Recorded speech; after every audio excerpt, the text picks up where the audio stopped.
Well, to talk more about the government's coronavirus strategy and more, we are joined by one of the Cabinet's most senior figures, the Foreign Secretary, Dominic Raab. I just want to start the interview, if I may, Foreign Secretary, with the major incident that's been declared in Birmingham. Still very early days, but what can you tell us? Well, we're thinking very much of the victims and their families. There's obviously an ongoing police investigation. I can't say too much more at this stage, but people should be very vigilant if they're in that area.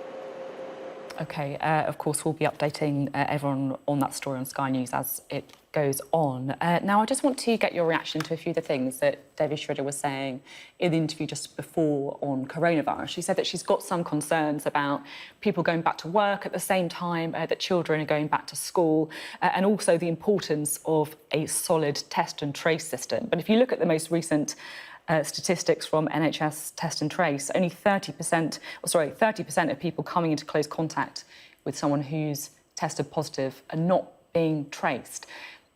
Is that fit for purpose, that system? And are we really ready for a potential second wave as more people return to normality? Well, look, first of all, I think we've had a really strong positive week getting schools back. That's because we're in a position to get the level of the virus down, because we've worked very hard with the teachers who've done an amazing job in providing a secure, COVID-secure classrooms. In relation to testing, capacity is up at 300,000. We have now tested in terms of the rate, 1 in 5. And in terms of per capita, so as a proportion of the population, our testing rate is ahead of Germany, France, Spain, Italy. So we need to craft and make sure that we keep ramping that up. There's a plan to get it up to 500,000 capacity, and coupled with the other measures, including the ability in the last resort to be able to engage in localised lockdowns, means that we can make these steps to get people back to work. And again, I think the major success this week has been schools. Obviously, first and foremost, the children, particularly vulnerable or disadvantaged children, for whom being out of the classroom puts them at serious disadvantage, but also for the parents and for the economies and the businesses that can get back up and running as a result of that. So we're making progress every week. You're talking there about the amount of testing that the UK is doing. Lots of people are wondering why we're not testing at airports, particularly when you're seeing infection rates rise in places like France and Spain. Labour are calling for it. Professor Schroeder said it was a good idea. Given the fact that you can't actually force people to quarantine, or there's no way of actually telling if people are, why don't you just test at airports as well? We do have sanctions for if people breach the quarantine. The reason that we can't introduce testing reliably at airports is because the success rate is lower than 1 in 10. So, as your earlier guest mentioned, actually it's not a silver bullet. You would have to have further tests. And as for Labour calling for it, to be honest with you, it was only weeks ago that Lisa and Andy was writing to me insisting that we introduced quarantine. Now they want us to relax it. I don't think they're really thinking this through. So our number one priority is to make sure, just Sophie, this is a really important point. Our number one priority is to make sure we prevent a second wave, national wave. The quarantine measures are an important element of that, and we can't ease up on them as much as we want to until we've got a safe system to allow us to do that. And the idea that there's just a one-stop test in an airport that would be reliable and dependable is just not borne out by the data, I'm afraid. I wish it was. If we have got this great testing capacity that you're talking about, though, why don't we test at airports and then test 8 days later?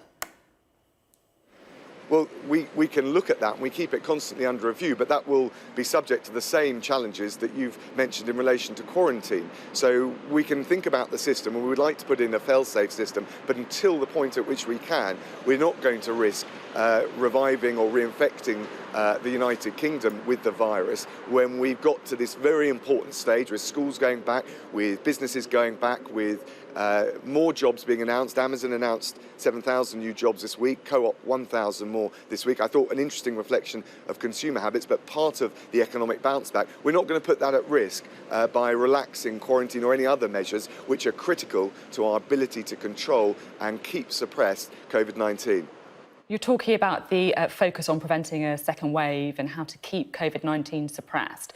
But it's pretty difficult, isn't it, to be frank, to keep track of all the different rules that are currently in place, even in towns that are almost next door to each other. So, for example, in Oldham, you're allowed to go to a casino, but you can't meet your friends in the park. In Bolton, you can't go to a casino, but you can see your mates in the park. I mean, do you accept that this is quite confusing? Look, I accept there's great challenges coming out of lockdown. I think previous times I've been interviewed by you, we've said that. But let's just remember, and of course working with the council is really important, the communication going out is very important. But remember, the reason that these localised measures are important and they need to be quite tailored is precisely so that we can control flare-ups or upticks in the virus, prevent a national second lockdown. And actually, that has been successful. If you look at overall, the hospitalisation rate from COVID has come down from the peak of over 3,000 to around 100 per day. So we are making, week by week, those strides that we need to, steadily, surely, in controlling this virus as we get society and the economy back to something akin to normal. And it's that balance that we've got to strike, and the local lockdowns, the powers to do it, are a key part of that. OK, now I want to move on to Brexit. David Frost, our chief negotiator, has given a pretty punchy interview to the Mail on Sunday. He's meeting Michel Barnier, of course, next week, and he said that we won't blink first. It does feel as if the chances of a trade deal are receding. James Forsyth, The Spectator's James Forsyth, wrote this week that inside Number 10, they now think there's only a 30 to 40% chance that there will be an agreement. Is that about right? Well, I think it's there for the taking. This week, the negotiations were really important. All the UK is asking for is to be treated like any other country in free trade negotiations. No other country would accept being bound by or controlled by the EU's rules, or indeed in their relations with any other country. Indeed, the EU wouldn't accept it in relation to us. I think that's just a straightforward point of principle. And if you look at the other bone of contention, and in fairness, there are really only two bones of contention left. The other one is fisheries, and the EU's argument is effectively that because under EU membership, UK fisheries and the UK fishing industry has been so depleted, we should stay at that level as we leave the EU. I think as a basic matter of principle, we couldn't accept that. So we hope that the EU as a whole will really understand that this week is the moment of reckoning. There is a deal to be done, and we're only asking to be treated just as the EU would expect, or any other third country negotiating with the EU, or indeed any other country in relation to free trade negotiations. I don't think that sounds unreasonable. That's just plain common sense. It's interesting listening to those two sticking points, because I think lots of people expected fishing to be a really sticky point. What perhaps people weren't expecting is for a Conservative government to be prepared to walk away over state aid, effectively, subsidies for business. It almost sounds kind of quite Jeremy Corbyn and John McDonnell. Why is it so important?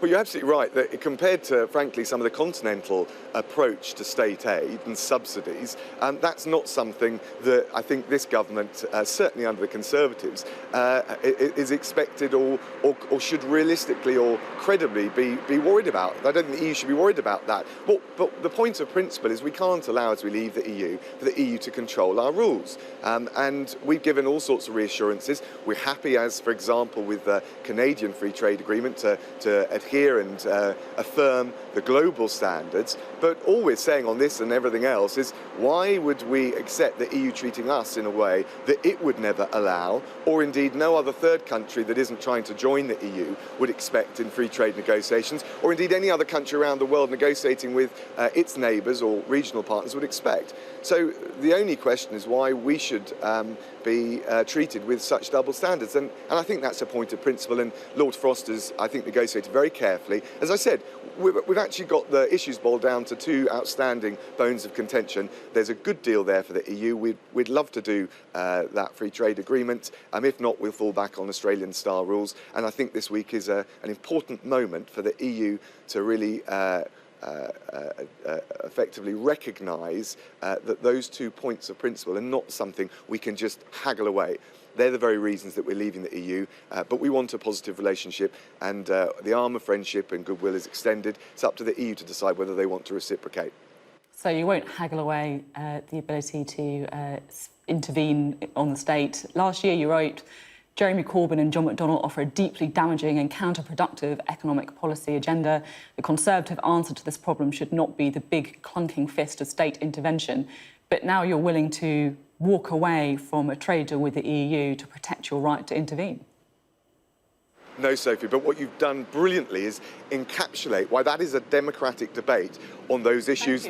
The emphasis on the free market versus state intervention, which whether you're Jeremy Corbyn or Boris Johnson or anywhere in between, is rightly there to be decided by the elected representatives of your viewers. And the point we're saying is we're not trading that away, we're not giving that up, we're not allowing the EU to control it. So whatever your view on this, the point of principle is that people watching this show should have control and accountability over the politicians that set those really important rules.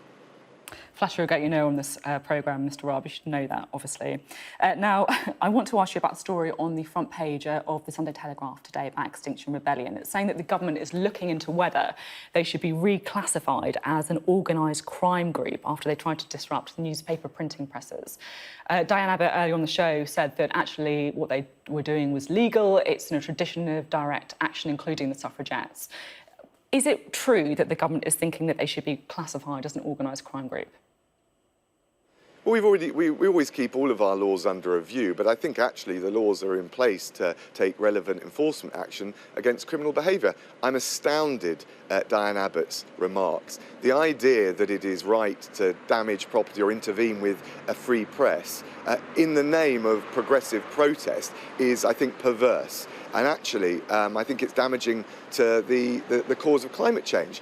This government is hosting the UN global climate change talks next year. We've got an incredible record of cutting emissions. We want to go further, and I respect the right of peaceful protest. But hijacking that with a militant agenda to disrupt the very heart of democratic debate, which is through a free media, is just totally wrong. And we're against it, and I think that law enforcement action should be taken to preserve our wider freedoms, and they do include a free media. I still wasn't clear to the answer to the actual question, though, which is whether or not the government is looking at reclassifying Extinction Rebellion as an organised crime group. Well, as I said, we keep all of our laws under review, but I think certainly from everything I've seen to date, there are the enforcement powers necessary to excuse me, to ensure that that kind of behaviour that we saw overnight is not repeated. OK. Now, there's been a lot of controversy over the appointment of the former Australian Prime Minister Tony Abbott to advise the UK government on trade. He said some pretty homophobic and sexist things in the past. Now, of course, last year you said you wouldn't describe yourself as a feminist. You previously called them obnoxious bigots. Is the reality that you're not that bothered about a few sexist comments from a few years ago if you can get a good trade deal? No, I wouldn't put it that way, and I wouldn't agree with some of the comments made. And by the way, if you want to talk about my record, look at what we've done in just a year. Myself and the Prime Minister, first female ambassador to the United States. I've appointed the first female ambassador to Paris. We've just appointed Barbara Woodward as our ambassador to New York. Same in Germany. Our record, I think my record of promoting women to the senior ranks of the Foreign Office in just a year is something like 60%.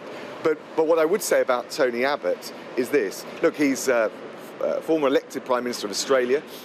He's got huge trade expertise. He's doing an unpaid role. He's being hired for his trade expertise. And actually, I think he's got a lot to offer. OK, so he's been hired for his trade expertise then. So let's have a look at what his skills are when it comes to trade and his attitudes to that. Because in 2017, Mr Abbott explained how he'd struck Australia's trade deals with China, Japan and South Korea. And he wrote in Spectator Australia, "My contribution to our success was to ensure that we weren't sidetracked by peripheral issues such as labour and environmental standards." So are those the kind of skills that you're hoping that he'll bring to bear to basically not get too hung up on workers' rights or environmental standards? I think he's coming in as one advisor, but as you've just rightly highlighted, with a track record of negotiating free trade agreements in the Indo-Pacific region. If I was to look over a 10-year period of what will be to the advantage of this country, the growth opportunities for jobs, for reducing the cost of living by breaking down barriers to trade, getting cheaper goods, high-quality goods into this country, that would be it. So I think he's going to have some value added. But as we've made clear all along, whether it comes to labour standards, environmental standards, we're not going to diminish or dilute ours for a moment to do a free trade deal with any country. So why are you hiring Tony Abbott then? If you're going to ignore what he says is the key to success, not getting hung up on labour and environmental standards, why hire him? Sophie, you've taken one remark out of a Spectator article. What I'm saying is his track record of going through the granular detail of free trade deals and negotiations with the likes of South Korea and others that you mentioned will stand us in good stead. But as I said, he's an unpaid advisor, but actually that experience is quite important, and I think we can take advantage of it. At the same time, though, you said let's ignore the things that he said in the past that we disagree with on women's rights, on gay rights, because of his expertise in trade. I'm looking at what he has said publicly on trade, which is describing workers' rights and environmental standards as peripheral issues, and you're saying, well, ignore the stuff he said on trade as well. No, look, advisors advise, ministers decide, and so he can give us his advice on what you do to maximise your trade, but we've been very clear on those positions. By the way, on the LGBT side of things, I listened to what his sister had to say about it, and she's a member of the LGBT community, and she said that anyone that knows Tony Abbott and tried to characterise him as misogynist or anti-gay was being dishonest and using it for political point scoring. And just because of that, I thought it was an interesting voice to listen to as well. So I think some of the character assassination on him is not an accurate, or at least not a full reflection of his track record on those issues, and I thought his sister's voice was quite interesting to that effect. OK, now, just before we go, another story that I am keen to get your reaction to, and that is about Alexei Navalny, of course, a prominent critic of President Putin, currently in a coma in Berlin. Now, the German government and NATO says that there is beyond doubt proof that he was poisoned with a Novichok agent. But President Trump appears to have shed a bit of doubt on that. He said, I don't know exactly what happened. I think it's tragic. It's terrible. We haven't had any proof yet. Are you in any doubt that the Russian state, Putin, are behind this? Well, actually, first of all, let's make a distinction. I think it's clear that Novichok was used. And of course, we've got experience of that in 2018, 2 years ago. It was the Russian security services that used Novichok in the attack on Salisbury. It's very difficult when it comes to the question of attribution to think of a plausible explanation of it being anyone other than some emanation of the Russian state, simply because Novichok is hard to get your hands on, hard to control and dispose of. And so what is clear right now is that the Russian government has a very serious set of questions to answer. And what we'll be doing is, with our German partners and others, and I spoke to Heiko Maas, the German foreign minister, on Thursday, we'll be working in the Organisation for the Prohibition of Chemical Weapons, which has the authority to attribute and to investigate, to press Russia very hard for some answers to this and to hold Russia to account, whether or not it does turn out that it was a state actor or not, because Russia, of course, as a member of the Chemical Weapons Convention, has a whole range of obligations, not just never to use chemical weapons, which is abhorrent, which is, frankly, pure gangsterism, but also to make sure that they can't be used on Russian soil. OK, thank you very much, Foreign Secretary Dominic Raab, for coming on the programme this morning. Thank you.